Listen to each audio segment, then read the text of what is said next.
আজ আমি চিকেনের একটা অন্য ধরনের রেসিপি তৈরি করেছিলাম। দারুণ হয়েছিল খেতে। আর এটা রান্না করার কিন্তু একটা পদ্ধতি আছে।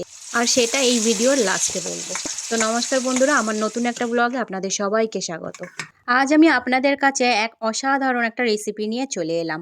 আর এই রেসিপিটা কিন্তু বিহারের একটা ফেমাস রেসিপি। আর এটা কিন্তু একটা চিকেন রেসিপি। আর এর নাম হলো চিকেন চম্পারন। এটা কিন্তু অ্যাকচুয়ালি মাটন দিয়েই বেশি করা হয়, কিন্তু যেহেতু আমি মাটন খাই না, তাই আমি এটা চিকেন দিয়েই করলাম। আর এটা বানানোও কিন্তু ভীষণ ইজি। তো চলুন এবার রান্নাটা শুরু করি। চলুন এবার এই চিকেনটা রান্না করার জন্য আমি কি কি মশলা এর মধ্যে দিয়েছিলাম সেগুলো এবার আপনাদের একটু দেখাই।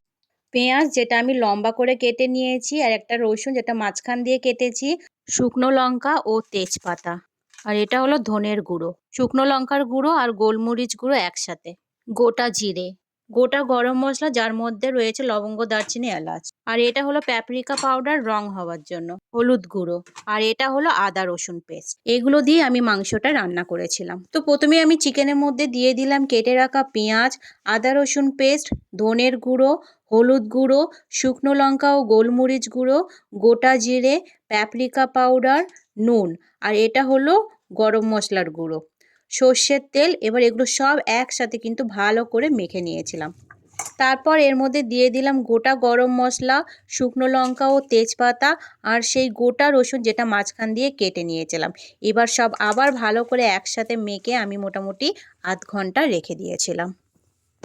এবার কড়াইতে একটু বেশি করে সর্ষের তেল দিলাম, কারণ এই চিকেনটা রান্না করতে কিন্তু একটু বেশি তেল লাগে। তো তেলটা যখন বেশ ভালোভাবে গরম হয়ে গেল, তখন এর মধ্যে দিয়ে দিলাম সেই ম্যারিনেট করা চিকেন।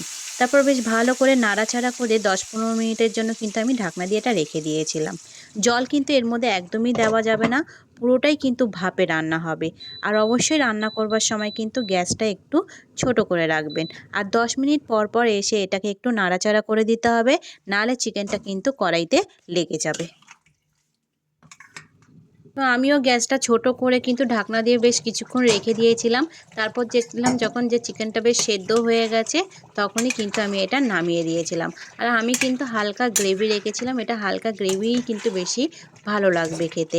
আর এটা ভাত বা রুটির সাথে কিন্তু অসাধারণ লাগে খেতে। চিকেনের এই রেসিপিটা কিন্তু আরও বেশি টেস্টি হবে যদি আপনারা এটা মাটির হাঁড়িতে করেন।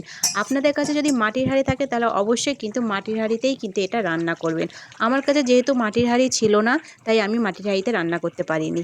আর এটা কিন্তু অবশ্যই সর্ষের তেল দিয়ে রান্না করবেন। আর দেখুন এর কালারটাও কি সুন্দর হয়েছে। তো আমার আজকের এই চিকেনের রেসিপিটা আপনাদের কেমন লাগলো অবশ্যই কমেন্ট করে জানাবেন। ভালো লাগলে লাইক ও শেয়ার করে দেবেন। আর এরকম নতুন নতুন রান্না আর ভ্রমণ ভিডিও পেতে আমার চ্যানেলটিকে সাবস্ক্রাইব করে রাখুন।